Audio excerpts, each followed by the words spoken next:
And when you think about this country, when you look at uh, uh, people in this country, all people in this country, if you are tied to this country, if you are tied to this system, if you are tied, to every, to what's going on, then you are a slave.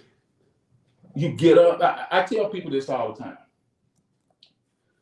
The only difference between somebody who lives in 72209, which is Southwest, what the only between people living in Southwest or the South End or the East End and people living in West Little Rock, the only difference is the zip code, because both get up and go to work. Both are tied to the system. They have to get up and go to work. And this idea that if I attain wealth, if I attain riches, it's going to free me. It's not, because you're still going to be tied in somehow, and that makes you a slave. That makes you a slave to the government. That's what I was talking about with these rights. Rights give you a way to break away. I have a right to I have a right to start my own community. I have a right, and it played out with the people up in Franklin County who decided that we're going to build our own white compound. And the federal government came in and said, no, you're not. And so it's my right, it should be my right that I can create my own community. I can do my own thing. We can do our own thing. And the political powers will say, no, you don't have that right. But you tell me I do. That's the illusion sometimes. And so that's why the rights are so important. That's why if voting rights weren't so important, they wouldn't work to get rid of them. If healthcare right was so important, they would not work to get rid of it. If worker rights were not so important, they wouldn't work so hard to get rid of it. And that's what we have to open our eyes and see. And I think part of the illusion also is what we deem beneficial from remaining in these abusive relationships. Because when we talk back about, if we circle back to your conversation about the nursing home in Louisiana, and the man said to them, hey, I'll give you a raise if you decertify. And people who, for whatever reason, they need money, they want money, that becomes the more important thing. Oh, we're going to get a raise. So let's not worry about decertification, because I want a raise. I want the money. I want whatever this benefit is. It's not always money. The benefit may be something else. But whatever that benefit is, that becomes more important than our personhood. And the world has taught us that. This system of white inhumanity has taught us that. The caller said that we have become we've always been this government's property. You use us to pay your debt. You use us for free labor. You use us for everything. And we allow it because we want to benefit in some way from remaining. We know the relationship is abusive. We know that it is violent. We know that it is harming us. We know it's harming our families. We know it's harming our children. But as long as I can get a little money, that becomes more important. So we've got to change our priorities, because nothing should be more important than ourselves, our bodies, nothing. Right. Call you on there. Very briefly, it was said that the slave that is happy is the one that the slave master has damaged the most.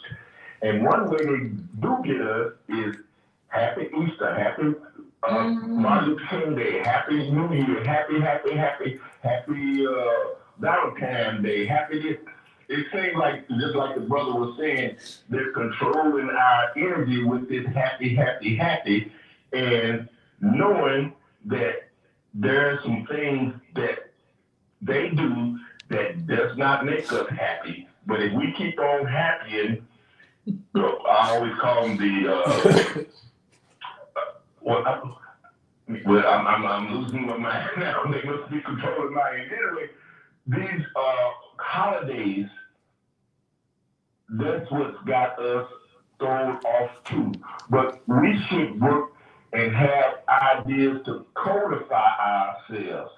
Counter racist codes. That I've been talking about that for the last 2 or 3 years. And I've done a lot of things especially with the black on black love and respect. Hearing about that and knowing about that has helped me have love for myself and my people more. But that's one racist code. But the suggestions that we should be getting from 100,000 watts that could free us is what we're looking for. Again, peace and love to all. So suggestions. Don't go with. Just keep going with the conversation. So I love the movie. I in the movie Sister Act 2, Whoopi Goldberg says something that is that when you think about it, it's very, very poignant. Mm-hmm. Okay. Hey, look at Tony with the big brain today, the big vocabulary. Hey. But what I'm saying, she tells these students, if you want to be somebody and you want to go somewhere, you better wake up and pay attention. I want to focus on that last part. The whole part is good. But if you don't wake up and pay attention, you have to be able, you have to be able to look at the system, or look at the wizard or the voice behind the system, and understand and look at it and say, you know what? That really doesn't sound right. Let me go behind the curtain. That's why they don't want you educated, And I think it's for everybody. They don't want, billions of dollars was supposed to be given for broadband in rural areas in Arkansas. They've taken that money back. Why? Because we don't want the rural areas educated. We don't want the urban areas educated. We don't want people woke. We don't want people paying attention. We want you on your cell phones. We want you on your computer. We want you on all these social medias. We want you watching the news. We want to tell you what you should think. We want to tell you the lies to make it seem like it's the truth. Because if that's all you hear, then you don't stop and pay attention. And when you don't pay attention, what's the one thing your parents taught you when you was a kid? And for some of us who walk to school or who walk down to a friend's house, the first thing they said, look both ways before you cross the street. Because if not, you're going to get hit. And sometimes, we end up just walking in a day, walking dead. And then we get hit and we're like, oh, why did you hit me? Because you weren't paying attention. It's some things that happen to us that we're not paying attention and we get hit. We get injured. So it comes to a point whether we need to read more, whether we need to listen to people, excuse me, whether we need to listen to people with some answers, whether we need to do something different so that we can wake up, so that we can pay attention. So now I can see what's coming down the street, what's coming down the road. And as long as you're distracted, how many of you have been walking down the street or driving and people are on their cell phone and they just walk across the street? Sometimes driving down Main Street, you have to drive 1 or 2 miles an hour because people will see you coming down the street and they just walk on. And some people, they walking their dog, they look on their phone, and they just walk across the street. They don't stop and look, and you're like, but that's how so many people in this country are now. They're not paying attention until they get hit. So I agree with Solar Beam that this 100,000 watts of community radio should be used to educate and inform people.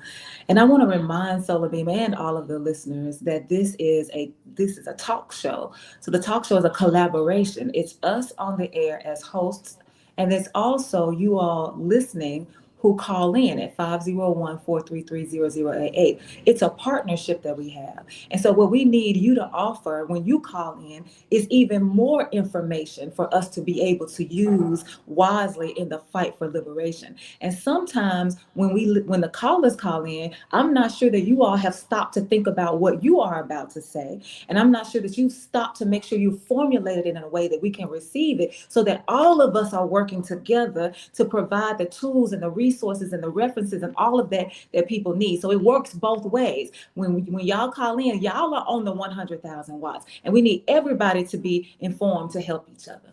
Yeah, I agree, because just because we do these talk shows, and I will agree, one thing I can say, I research my topics, but I know Denise, I know John Cerner, I know Larry Hicks, Wendell Griffin. They probably are more in depth researching than me, so that when they open up this mic and start talking, they're giving you information, they're giving you suggestions, they're giving you possibilities. They're opening up a world where you can step in and you can look and you can say, well, this is good for me, this is not good for me. I agree with this, I don't agree with this. But the thing about it, if there's never debate, if there's never conversation, then you can't really pay attention. You can't wake up and pay attention, because you've closed your mind to one part of the conversation. You close your mind to something that may be there to help you. And I learned this some years ago, about 3 or 4 years ago. I learned this one thing, and I did not know that there's a difference between talking and conversation. Conversation requires thinking. Conversation requires thought. Conversations requires debate. Conversation requires some things. Talking is just you opening your mouth and words are just coming out. Yeah, the words might not even make any sense. But you just talking with no substance behind it a lot of times. I'm not saying that with all talk, but a lot of times there's no substance behind it. Hey, we're out of time. It was I enjoyed the show. Thank all the callers for calling in. Appreciate your feedback. Can't wait till next week. We'll continue this conversation or another conversation. But please read, get as much knowledge as you can, wake up, and pay attention. Any last words, Denise? If we are going to live in a world that is more just, that is more inclusive, that is more peaceful, then we have got to learn how to live and love differently. All right. Well, have a great day. It's Thursday Jazz. Please continue to listen. Please continue to support KB at 88.3 FM. Talk to you later.